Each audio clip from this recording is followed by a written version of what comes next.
Merci de nous rejoindre pour cette dernière partie de l'Africa Newsroom. Oumar Diab, consultant en finance, Malik Faye, responsable de la communication du Parti socialiste du Sénégal en France, Pierre Franklin Tavares, philosophe, nous accompagne depuis le début de cette émission. Tout de suite, notre Zoom Société consacré aujourd'hui au déficit énergétique sur le continent.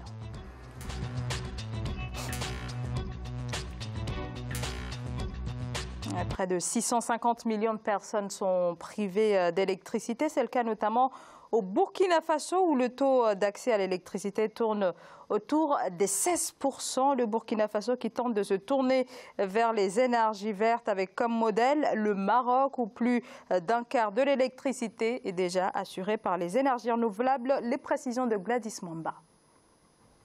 Le Burkina Faso compte tirer profit de l'expérience marocaine dans le domaine des énergies renouvelables. Le pays des hommes intègres et le royaume chérifien ont signé début juin 2018 une convention cadre de coopération portant sur le développement des énergies renouvelables. Ce nouvel accord vient renforcer un partenariat déjà existant entre les deux pays. Chez l'agence marocaine de l'énergie solaire, Mazen, nous croyons fermement que le partage d'expertise et de savoir-faire avec nos voisins du Sud et du Nord est essentiel au développement technologique et économique des énergies renouvelables, afin d'en faire des technologies compétitives et accessibles. Le Maroc s'érige en modèle et en leader sur le continent africain en matière d'énergie renouvelable. Le royaume chérifien a réussi une véritable révolution en mettant à profit de son économie les 3000 heures d'ensoleillement par an dont il dispose, avec la mise en place de projets tels que le complexe de Nour Ouarzazate.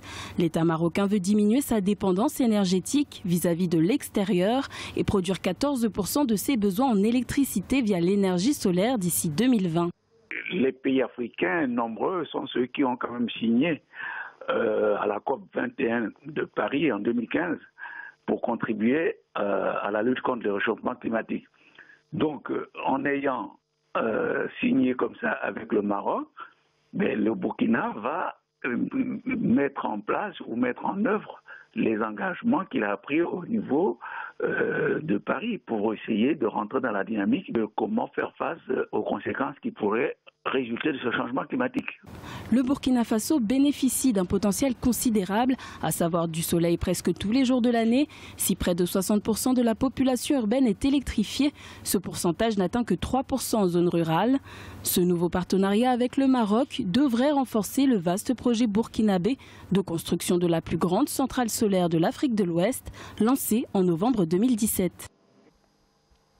Pierre Franklin Tavares, le modèle marocain peut s'imposer, s'exporter vers le reste du continent. Bien évidemment, mais il faut d'abord rappeler que ce dont nous parlons s'inscrit dans un cadre plus général, celui à la fois d'une offensive diplomatique marocaine, avec son retour au sein de l'Union africaine, et en même temps sa volonté d'intégrer la CEDEAO.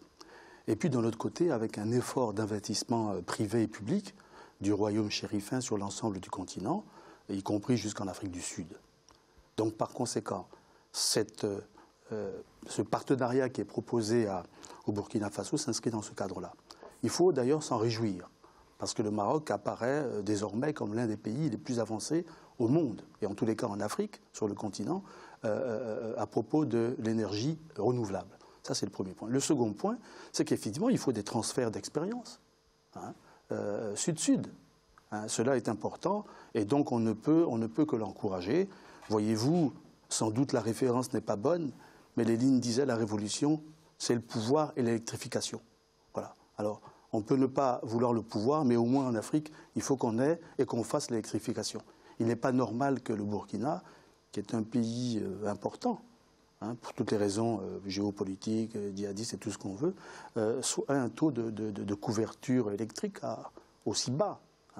Je pense qu'il faut que nos gouvernements pensent la géographie, comme nous disions au départ, et penser la géographie, c'est aussi entrevoir comment on peut substituer à la lumière naturelle du soleil la lumière ou l'énergie synthétique, celle qui est fabriquée et produite par les hommes. Oumar Diop. Alors, moi, je suis tout à fait d'accord avec mon voisin. Je pense que c'est la première fois qu'on est d'accord sur ce plateau. Ah non, on est d'accord depuis tout à l'heure. Je suis tout à fait d'accord. Donc ça, c'est le Maroc, le modèle marocain, il est unique en son genre. Ça, c'est très important. Et moi, je pense qu'ils ont un président qui est visionnaire. Donc le roi, le président marocain, c'est quelqu'un qui est visionnaire. Il a impulsé des programmes stratégiques qui permettent une innovation, une coopération sud-sud, notamment avec les pays, parce que le centre de distribution économique mondiale, le centre de gravité est en train de changer, donc je pense que c'est très important au niveau de la diplomatie, je ne vais pas le répéter. Ce que je souligne en plus certainement, c'est au niveau de la stabilité aussi du Maroc. Moi je pense que c'est très important. En 2011, on a eu de l'instabilité partout dans les pays comme la Tunisie, l'Égypte, la Libye, en disant que c'est des chefs d'État dictateurs, il faut les enlever, il faut mettre d'autres, ils sont mauvais. Ceux qui ont participé au printemps arabe s'attendaient à un rêve, ils ont eu un cauchemar. C'est très important d'avoir un président qui est un visionnaire, mais aussi il faut un peuple qui veut aller de l'avant.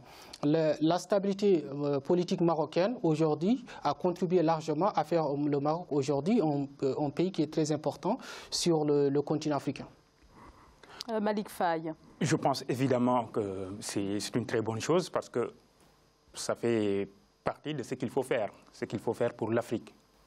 Travailler ensemble et essayer évidemment de partager la technologie.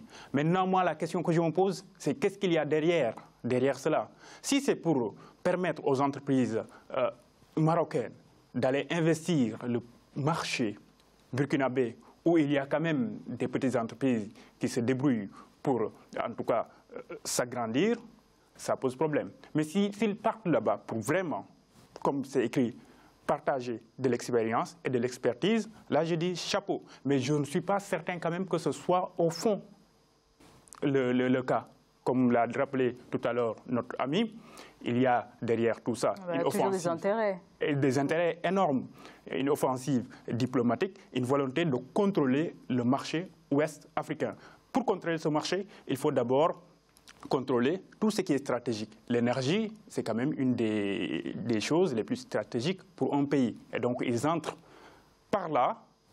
Je ne sais pas s'ils sont couverts exactement de l'expertise ou non, mais pour l'instant, saluons et on verra ce que ça va donner dans le temps. Alors, est-ce que le continent, de manière générale, qui est confronté à cette problématique, peut véritablement prendre ce virage vers les énergies renouvelables dans la mesure où la question du financement n'a pas été réglée? On attend toujours par ailleurs les promesses, en tout cas les retombées des promesses qui ont été formulées à Paris lors de la COP21. Je pense que le Maroc, à l'image du Rwanda, c'est des modèles sur lesquels le continent africain doit s'inspirer. Je rappelle que l'Afrique subsaharienne est la zone qui subit le plus de réchauffement climatique. C'est extrêmement important que nous développions nos énergies en nous, ce qu'on a. Le Maroc, la mission, c'est d'arriver d'ici 2020, de réduire les importations énergétiques. Et nous, on peut le faire. Ça, c'est très important. Moi, je pense qu'il faut accompagner les gouvernements dans ce sens-là. Et récemment, il y a une centrale électrique qui a été inaugurée au Sénégal. Ça, c'est très important. Moi, je trouve que c'est extrêmement important. Je voulais le noter, je pense que c'est plutôt une centrale. Laissez-moi terminer, s'il vous plaît. De charbon, c'est juste une précision. Oui. Laissez. Non, mais je ne suis pas allé. Non, c'était juste une précision. Il faut accompagner. Oui, non, mais je comprends, ce n'est pas politique, mais tout est politique pour lui. Il faut accompagner les gouvernements dans ce sens-là. Quand il y a des projets aujourd'hui qui sont extrêmement importants dans ce sens-là, il faut les accompagner. C'est très important. Il ne faut pas systématiquement pointer du doigt les chefs d'État. Ils essayent. Au niveau de la réserve que vous avez émise concernant le fait que le Maroc fasse la coopération. Je trouve que c'est extrêmement important pour le Burkina, parce que le Burkina a une position similaire avec le Maroc, notamment parce que c'est un pays qui est ensoleillé pratiquement toute l'année. Je pense qu'ils peuvent s'inspirer de l'expertise marocaine, du modèle marocain sur les énergies renouvelables. Il n'y a absolument aucun danger pour moi, pour le peuple burkinabé sur ce cas-là. Mais moi, je précise juste, en tout cas, vu qu'il parle des questions politiques, moi, je suis quand même de la coalition Benno Bokk Yakaar, la coalition qui est au pouvoir au Sénégal. Ça, je me demandais quand est-ce que vous allez le rappeler. Donc, il y a quelque chose que je voulais dire, c'est que quelquefois, on va importer des technologies dont on n'en a pas besoin. C'est une centrale de charbon. Ça, je ne pense pas qu'il fallait le faire. Évidemment, il y a le virage ou je ne sais pas si c'est un virage, mais vraiment la volonté d'utiliser les énergies solaires. Bon, alors, j'ai quand même posé une question sur le financement. Absolument. C'est exactement ça, le financement. Qui reste le plus gros problème. On mise toujours sur l'aide. C'est ça la réalité, l'aide au développement. Mais ça ne suffit pas. Il faut qu'on trouve les ressources ailleurs. Il faut essayer peut-être de taxer certaines entreprises et même les importations pour pouvoir les financer et oublier la volonté coûte que coûte de trouver ces financements au niveau de ces organisations. Parce que ces gens-là, ils vont s'engager aujourd'hui, mais demain, ils ne vont pas l'exécuter. Parce que ce n'est pas nécessairement dans leur intérêt. Ils ont des intérêts, donc ils vont le faire ailleurs. D'autant plus qu'une centrale solaire, ce n'est pas si gratuit que ça. Et donc, il y a, par exemple, la France, peut-être, qui aurait préféré vendre une centrale où on produit tout ce que vous voulez, de l'uranium avec Areva, que de vendre du solaire. Ça aussi, il faut le souligner. Pierre-Franklin Tavares. Oui, sûr. Sur le financement. Oui, mais... Alors, est-ce qu'il faut taxer au lieu d'attendre ces promesses de financement? Sur le fond, quand on parle de financement, on sait les contraintes de nos États. Ce sont les contraintes imposées par la Banque mondiale et en même temps le FMI, qui restreignent la capacité de faire les emprunts. Deuxièmement, les prêts, les emprunts, souvent ne servent pas à financer les projets. C'est pour ça que je crois, et fondamentalement, tant que nous n'aurons pas cette somme d'intelligence et de volonté réunies et incarnées au sein de nos États, on aura beau faire. On pourra multiplier les sommes à investir, on n'y arrivera pas parce que c'est la clarté du projet national qui manque. Nous avons affaire à des États, c'est-à-dire des présidences, en passant par les primatures jusqu'aux administrations centrales et les collectivités territoriales, un déficit de la réflexion, un déficit de ce que chaque pays ou des régions ou l'ensemble du continent peut être, par exemple, dans 20-30 ans. C'est pour ça que, pour moi, la question du financement est accessoire, si vous me permettez. Alors moi je pense que le financement, le Maroc, c'est un pays qui a réussi à montrer une très belle image au niveau international, notamment la Banque mondiale finance les projets marocains depuis plus de 30 ans. Ça c'est très important parce que c'est un des rares pays à avoir montré une stabilité politique au niveau international, ça c'est très important. Et aussi au niveau de la malgouvernance, parce que ceux qui financent, il y a des évaluations annuelles, donc quand on donne de l'argent, on fait des évaluations, mais sauf que dans pas mal de pays subsahariens où la corruption est à un niveau extrêmement élevé, on a des problèmes de gestion. Donc ça, c'est très important. Ça rejoint aussi ce que disait mon voisin. Moi, je pense que le Maroc, sur ce côté-là, ils ont réussi effectivement à prendre le relais sur le continent. Merci beaucoup à tous les trois d'avoir participé à cette émission. Oumar Diop, je rappelle que vous êtes consultant en finance. Pierre-Franklin Tavares, vous êtes philosophe. Malik Faye, je rappelle que vous êtes responsable de la communication du Parti socialiste du Sénégal en France. Et merci à vous, bien sûr, de nous avoir suivis. Merci de votre fidélité. J'aurai le plaisir de vous retrouver demain. Bonsoir.